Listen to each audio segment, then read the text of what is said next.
"That's a lie," Michael's voice boomed in the courtroom. The judge slammed his gavel. "Order!" But Michael wasn't done. He rose halfway from his seat, eyes locked on the man in the witness box, Senator Edward Harrow, his uncle, his father's brother and murderer. "You forged those bank statements. You planted that gun in my car. And you know damn well neither of us killed our father."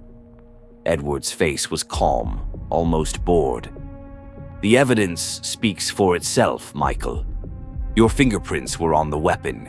You and your sister killed my brother." Sarah shot to her feet. "You wrote that will yourself. You killed him because he was about to ruin you." Gasps rippled through the room. They snapped at Sarah. "Miss Harrow, sit down or I'll force the officers to hold you down." But Sarah didn't sit. Her eyes were locked on her uncle. "Father had proof of your corruption, the offshore accounts, the shell companies, all of it. And the night he died, that file disappeared. I know you took it." Edward leaned back. "All these conspiracy theories won't save you, Sarah.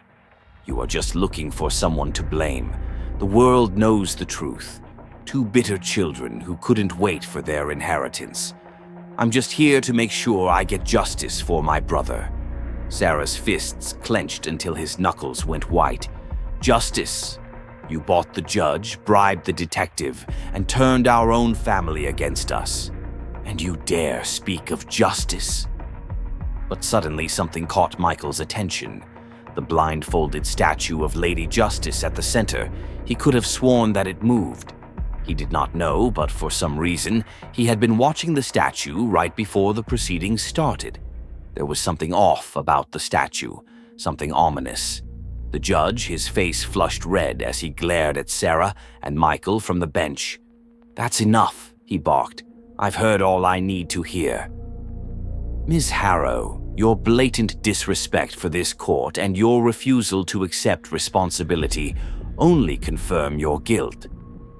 Sarah's breath caught and Michael shifted in his seat. "You are hereby..." The lights suddenly went out. Darkness swallowed the courtroom whole. The entire courtroom was filled with murmurs of confusion in the dark. What was going on? Michael's eyes shot to the statue where it had been. It wasn't there. Michael rubbed his eyes. Maybe his mind was playing tricks on him due to the darkness. But suddenly the lights returned and the statue was right where it was. But something unbelievable happened. The judge was slumped forward over the bench, soaked in her own blood. Blood pooled from the bench and flowed onto the floor. The entire room erupted into chaos. Gasps turned into screams. Chairs scraped the floor violently as people raced towards the door. "Call an ambulance," someone shouted. Even Senator Edward Harrow shot up from his seat, his eyes wide with disbelief and horror. Michael barely heard the chaos. His eyes were locked on the statue. The Lady Justice stood in the center, blindfolded, scales balanced, sword angled down. Exactly as before. Exactly. Except there was a tiny red blood spot at the top of her blade. No one else was looking. No one else saw. But Michael couldn't tear his gaze away. He'd been watching her before the blackout. He knew she'd moved. And now the judge was dead. Sarah grabbed Michael's arm, her voice shaking. "We need to get out of here." Later that night, the living room was dim, lit only by the flicker of the muted television. Sarah paced back and forth with her arms folded. "We have to find that file," she said, her voice low but edged with steel. "It's the only thing that can clear us. We have to get it back from Edward. But how?" She stopped and looked at Michael, was sitting on the couch, hunched forward, staring at the TV though it was on mute. "Michael," she called. "Michael." Nothing. She crossed the room and tapped his shoulder. He jolted, like he'd been pulled from somewhere far away. "You haven't heard a word I've been saying, have you?" she asked. Michael let out a sigh and decided to tell her what had been on his mind.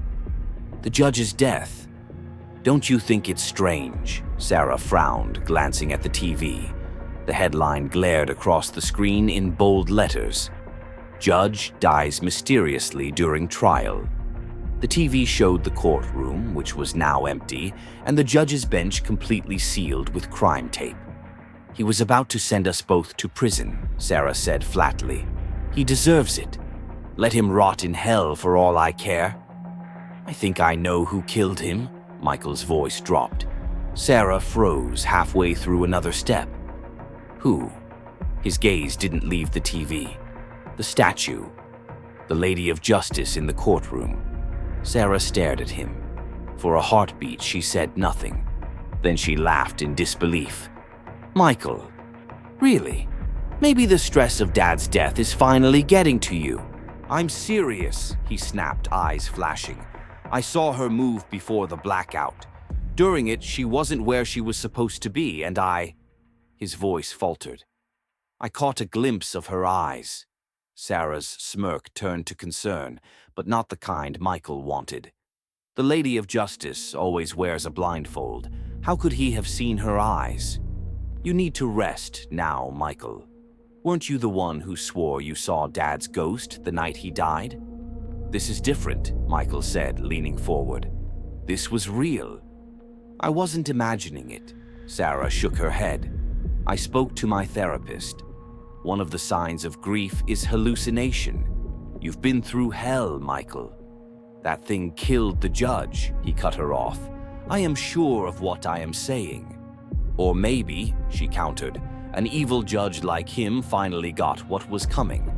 "A man like that has many enemies," Sarah's jaw tightened. "Right now, we need to focus and come up with a plan. That file is our only way out, Michael. If we don't get it before the next trial, which is a day after tomorrow, we're done. We have to do this for Dad. His death cannot be in vain."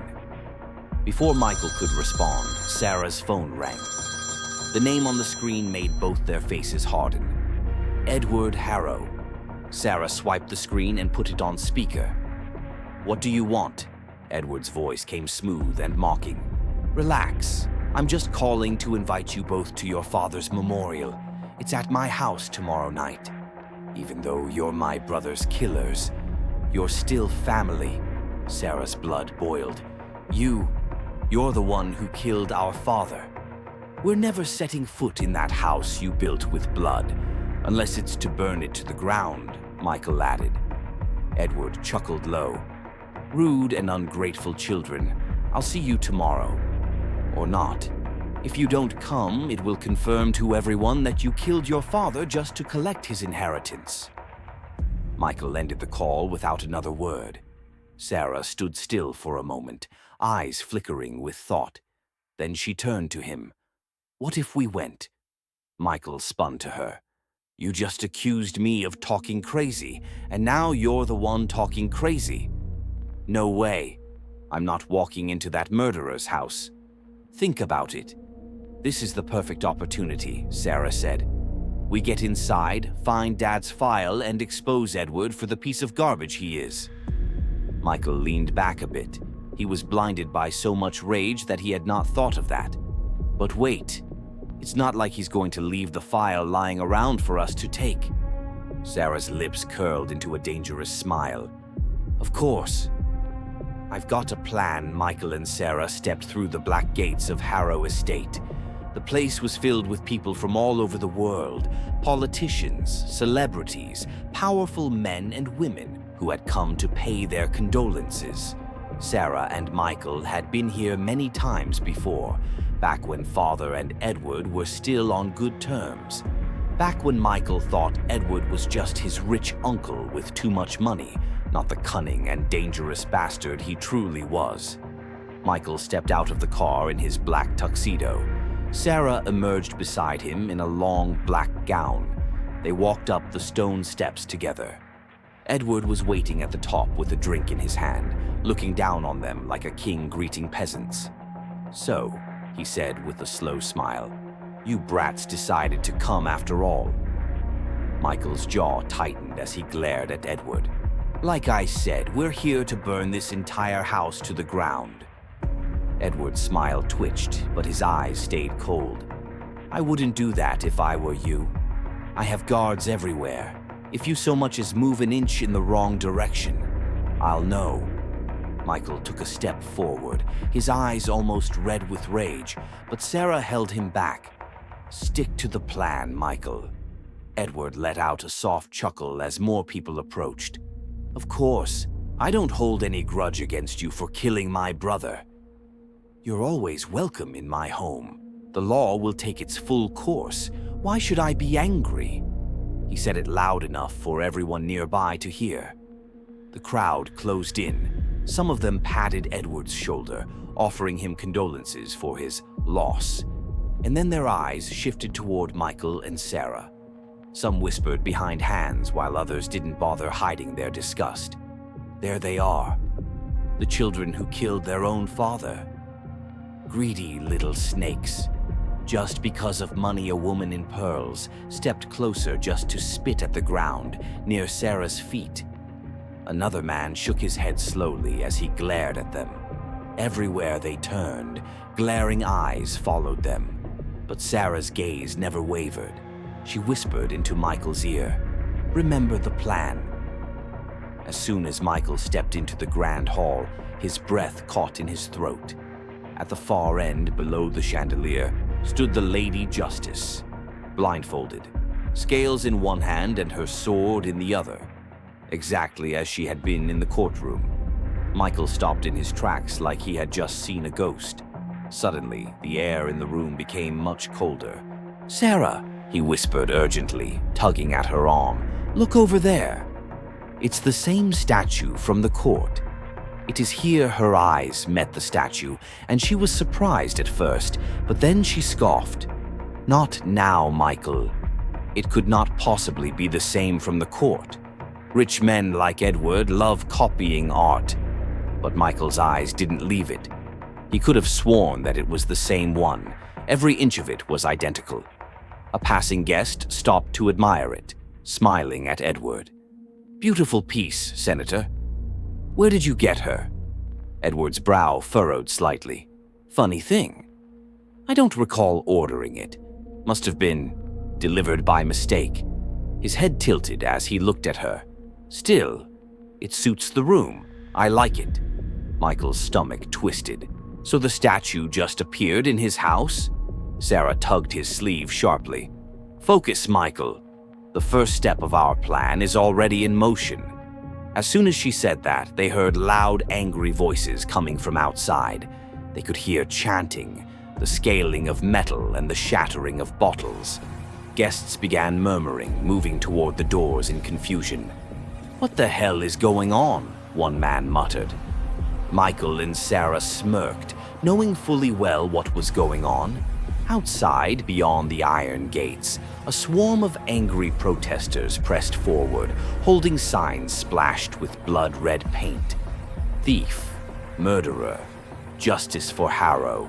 Someone threw a bottle at the iron gates and it exploded into pieces. Edward's calm facade cracked for the first time. "What in God's name?" He snapped his fingers and his men rushed out of the hall toward the gates. "Get them out of here, now!" "Yes, sir." Just like that, they had executed the first step of their plan. There were fewer eyes watching them, and it was time for stage 2 of the plan. Edward turned to the remaining guests with a tight smile. "Please don't worry. I'll deal with this myself." As he strode toward the front, Sarah's lips brushed Michael's ear. "Step 2 begins now." Michael nodded, and his gaze went back to the statue. He could have sworn that the blade had moved an angle lower. Michael's eyes were still glued to the statue when Sarah nudged him hard. "Why are you so fixated on that statue?" "Focus," she murmured. It was time for stage 2 of their plan. Edward was only a few feet away now, shaking hands and exchanging fake smiles with the guests. Sarah's gaze locked on the tall brunette in a silver dress, the woman she had hired to collect Edward's fingerprint. The woman moved through the crowd, and the moment Edward turned to accept condolences from a fat man in a white tux, the woman stepped forward, too close. She collided with Edward, and the champagne in his hand splashed on his body. "Oh my God, I'm so sorry," she gasped. "I wasn't watching where I—" Edward's face darkened instantly. "Watch it," he bit out, jerking his arm back. "Do you have any idea how much—" He cut himself short, his jaw tightening as other guests turned to look. He could not let out the beast in him here. The woman stammered an apology again, but Edward was already shoving his half-empty glass into the tray of a passing waiter. Edward muttered something under his breath and stormed toward the bathroom. The waiter placed the tray on a nearby desk and followed Edward to help him out in the restroom.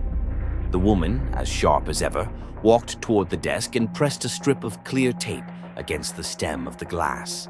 Just like that, she had a perfect copy of Edward's prints. Then she walked smoothly over to Sarah and slipped the strip into her hands without attracting any suspicion. Sarah immediately placed the strip carefully in her purse. Stage 2 was complete. Now it was time for Stage 3 of her plan: sneak into Edward's room and steal the evidence, while Michael went to the CCTV room and erased the footage. Michael quietly slipped away from the grand hall and headed into the CCTV room. The room was empty because the guards were outside the gate trying to disperse the angry mob. He sat down in the chair. There were multiple screens that covered every angle in the mansion. Meanwhile, in Edward's private wing, Sarah moved quickly but quietly. She passed an antique mirror, and for a split second she saw a figure in the mirror, blindfolded and holding a sword. She paused and took 2 steps back, slowly turning to the mirror, but there was nothing there. She let out a breath she did not realize she had been holding. "Get a grip, Sarah. Michael's paranoia is rubbing off on you." She reached another corridor, and something darted across the hallway ahead. It was too fast to be human. Her breath hitched in her throat, and she reached into her purse and grabbed a pepper spray. She kept on walking, and her eyes darted to every corner. She reached Edward's door and rested her hand on the knob. Then, from the far end of the corridor, she heard something like a giant blade being dragged across the floor. The sound became louder as it came closer. Sarah's fingers tightened on the doorknob. Every muscle in her body urged her to run, but she had to complete the mission. She slipped in quickly and shut the door hard behind her. Everywhere became silent, and she could no longer hear the dragging of the blade. Michael switched between camera feeds. The grand hall appeared first, but the Lady of Justice statue was gone.